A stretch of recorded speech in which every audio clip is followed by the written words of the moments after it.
Englix. Learn English in the most interesting ways. Forget boring textbooks. Imagine you spend like 6 whole months of your life studying every single evening. Oh, giving up your weekends, your free time, everything. Exactly. You pay hundreds of dollars in registration fees, you sit in this incredibly tense examination room for 3 hours, and you pass. You actually pass your English test with flying colors. Which is an amazing feeling. Right. So you send that certificate off to your dream university in London or Sydney. You're completely thrilled, and then your student visa is instantly denied. Just a total nightmare. And why? Because somewhere along the line, you checked this tiny little box labeled general instead of academic. Ouch. Yeah? That one single bureaucratic misstep just cost you your dream, your money, and your time. So welcome to the deep dive. Today we are looking at a document designed to help you avoid exactly that kind of nightmare scenario. Yeah, the source we are unpacking today is called The Beginner's Blueprint to the IELTS Student Visa Journey. And honestly, it exists because information overload is just the absolute enemy of anyone trying to study abroad. Oh, totally. The internet is just full of conflicting advice. Right. The whole bureaucratic labyrinth is so dense.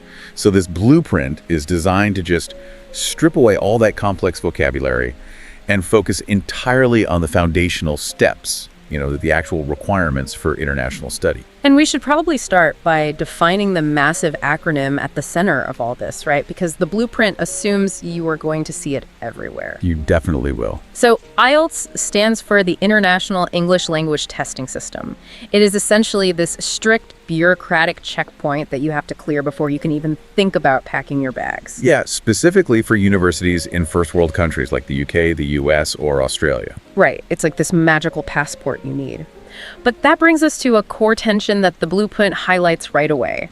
A lot of complete beginners mistakenly believe this test is just about getting into a specific university program. Right. They view it purely as like an academic hurdle, just another college entrance exam. And I see the logic there, but it begs a pretty massive question. Okay, what's that? Well, if a biology professor at, say, Oxford reviews my application and says, yes, this person's English is good enough to handle my lab work and read the textbooks, why is the government step in? Ah, right. Like, shouldn't the individual university be the ultimate judge of whether a student is ready to attend their own classes? Why does the government demand this massive standardized score? Well, if you look at it solely as an academic exercise, then yeah, that makes total sense. But you really have to view this from a national, societal perspective. Okay, what do you mean by that? Well, when a country like Australia or the UK grants you a student visa, they aren't just letting you sit in a lecture hall. Right. They're legally permitting you to live in their society, usually for years at a time. So the government needs this standardized guarantee that you can survive and function independently well outside of that safe campus bubble. Okay, so we are talking about navigating daily life, but come on. Does the government really care if I can successfully order a coffee or find the local grocery store? It goes so much deeper than ordering coffee, though. Really? Like what? Think about signing a legally binding lease agreement for an apartment. Oh, true. The fine print. Exactly. Understanding the fine print about deposits and liabilities, or setting up a bank account and comprehending the fee structures. Yeah. And more importantly, consider safety and emergencies. Right, what if something goes wrong? Yeah. What happens if you have a medical emergency in the middle of the night? You need to quickly and accurately explain your symptoms to a paramedic. Wow, yeah, that is definitely high stakes. Or what if you are the victim of a crime? You need to give a detailed sequential report to the police. So a baseline of communication is really a matter of public safety and personal welfare. Okay, framing it as a safety and independence requirement completely changes how you look at the test. It really does. It's not an academic punishment. No, it's a survival prerequisite. If you visualize yourself actually living in London, like, you're navigating those sudden underground delays, you're negotiating with a grumpy landlord, handling a medical issue, you suddenly understand why the government is so invested in your baseline English. Exactly. But, understanding why the government needs you to pass this test doesn't actually help you navigate the bureaucracy of signing up for it. Right. Back to the paperwork. Yeah, and this is where most beginners make that fatal, expensive mistake we talked about at the very beginning of the deep dive. Choosing the wrong test track. Precisely. The blueprint introduces 2 distinct paths right out of the gate. There's academic IELTS and general training. And it mandates that you know the difference immediately, like day one. Because picking the wrong one is literally catastrophic for your visa application. So break them down for us. What's the difference? Well, the academic track is precisely what it sounds like. It's tailored to assess whether your English language skills are suitable for a rigorous academic environment. So university lectures, research papers. It's for higher education and professional registration. The general training track, on the other hand, is designed for secondary education, maybe work experience, or just general immigration purposes. Okay, so if your ultimate goal is a student visa for a university degree, you almost certainly need the academic IELTS. 9 times out of 10, yes. Taking the general test to try and get into a master's program is, well, it's like showing up to a marathon on a bicycle. That's a great way to put it. Right, like you might cross the finish line really fast, but you are completely disqualified. Which is exactly why the blueprint demands clarity on these terms from day one. It just prevents you from investing time and money into a path that leads to a total dead end. Makes sense. And once you are locked onto the correct academic track, you then have to confront the scoring system, which is another area where beginners fundamentally misunderstand the assignment. Yeah, the blueprint emphasizes knowing the quote-unquote simple numbers required by your destination country. And I think it's crucial to understand the scale here. Right, it's not what most people expect. No, because IELTS isn't graded on a percentage from 0 to 100 like a high school math test. Yeah. You don't get an 85%. No, it's graded on what they call a band score scale, which goes from 0 to 9. So you can get like a 5.5, a 6.0, a 7.5. And the big misconception here is that you need to strive for a perfect 9.0 to be a competitive applicant. Oh, absolutely. Beginners approach this with such a perfectionist mindset. They think they need an A+ to impress the university admissions committee. But they don't, right? I mean, I like to think of the band score like a height requirement for a roller coaster. Okay, I like that. The government and the university have set a specific bar, say a 6.5. They just want to see if you are this tall to ride. Exactly. It doesn't matter if you clear the bar by an inch and get a 7.0, or if you clear it by a whole foot and get an 8.5.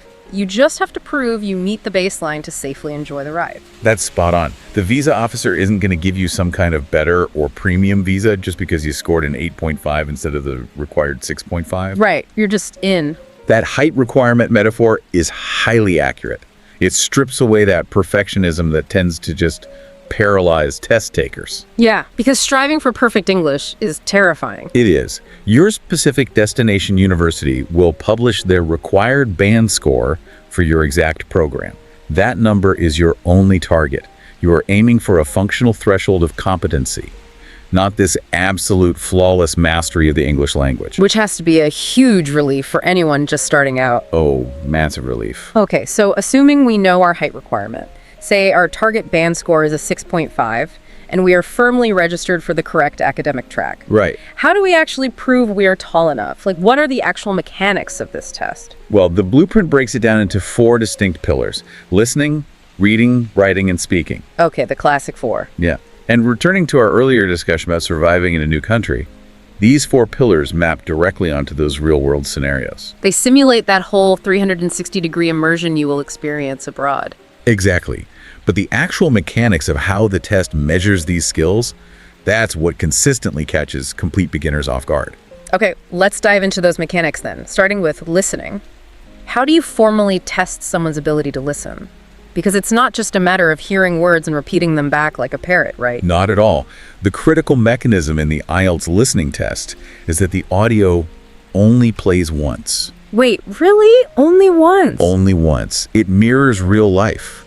Like, if you are standing at a super busy train station in Sydney and an announcement comes over the loudspeaker about a last-minute platform surge, you cannot hit rewind. Wow, okay, that is stressful. You have to process the information in real time. So Right. you are simultaneously reading the questions on your paper, listening to the continuous audio, and writing down the answers as they come up. Yes, all at the same time. That is a massive multitasking challenge. And I imagine the accents aren't just like standard Hollywood English either. Oh no.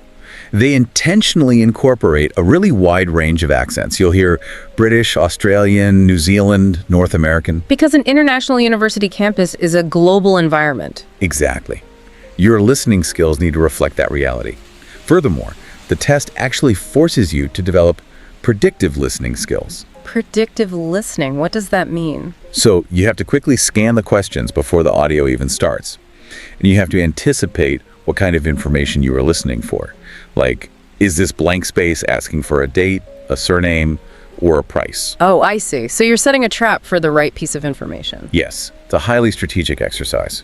You aren't just passively absorbing sound. Okay, so moving from listening to reading, this is where the split between the academic and general tracks becomes like glaringly obvious, right? Very obvious. Because the blueprint makes it clear that the academic reading test is not assessing if you can read a restaurant menu or a billboard. Definitely not.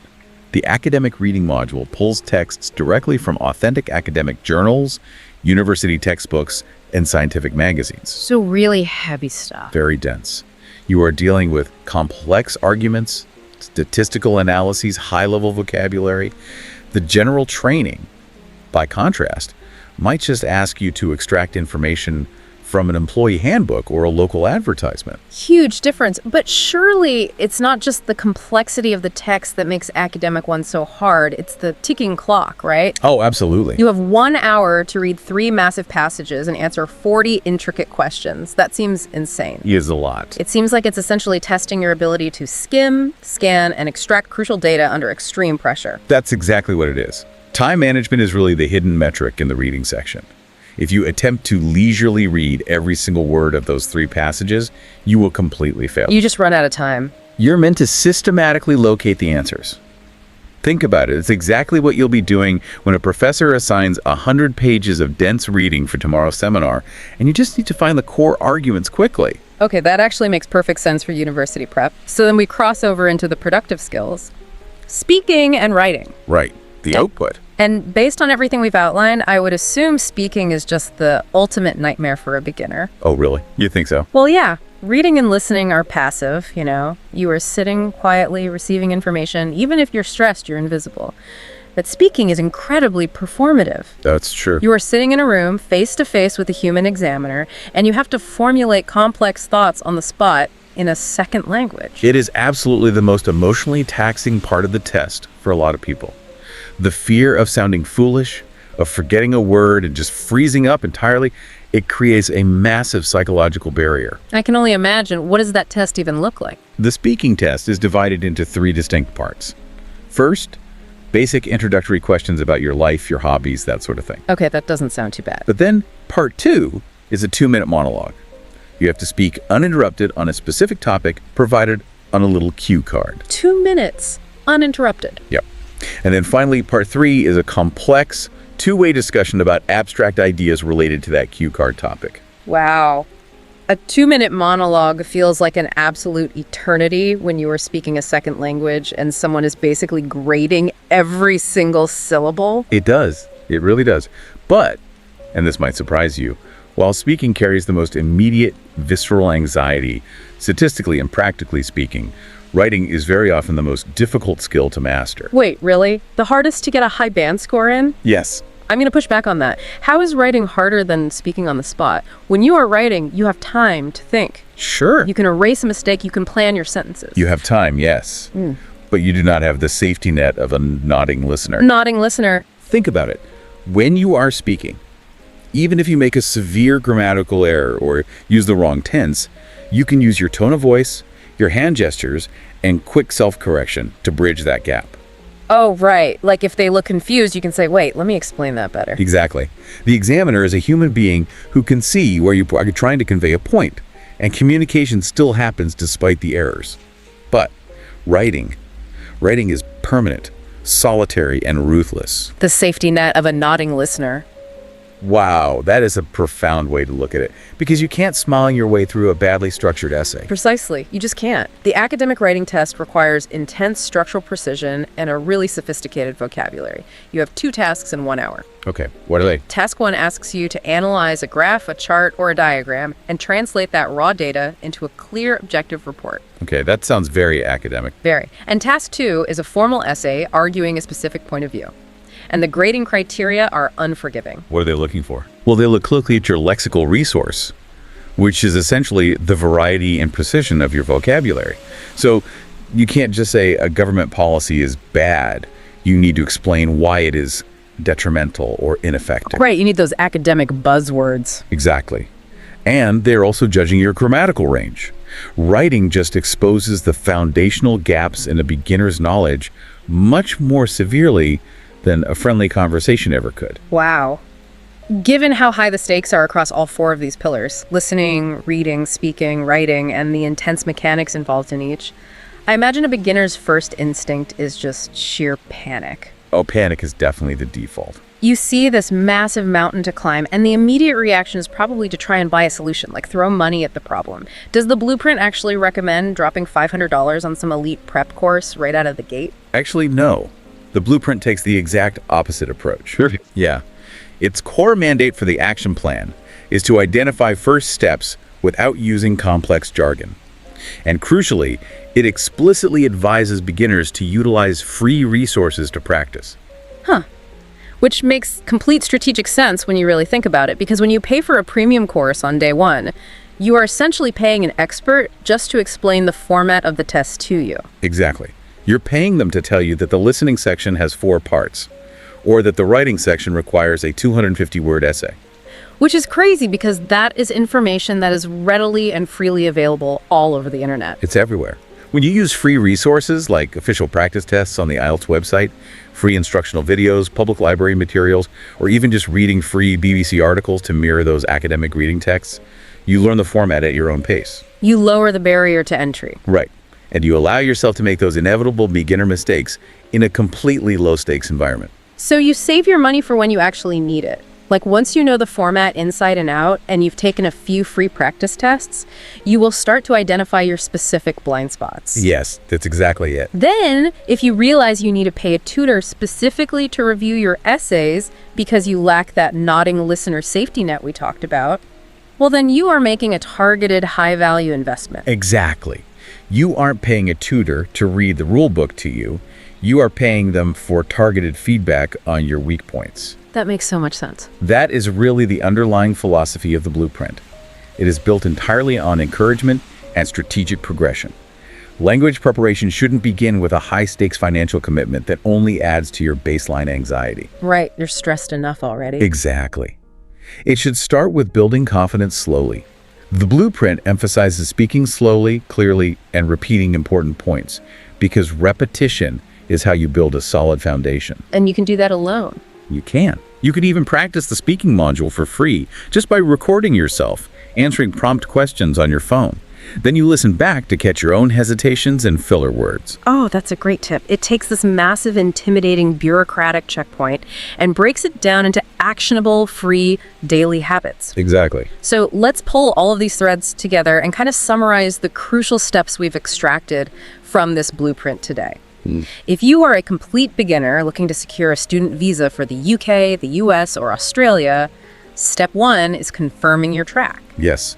Do not accidentally sign up for the general test when your university demands the academic test. Right. It's a simple 5-second check that literally saves months of heartache and wasted money. Number 1 priority. Okay, step 2.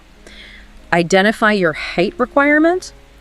Understand the 0 to 9 band score scale. Find the specific number your university program demands, and remember that you just need to clear that bar. Right. You are aiming for a functional threshold, not perfection. Step 3.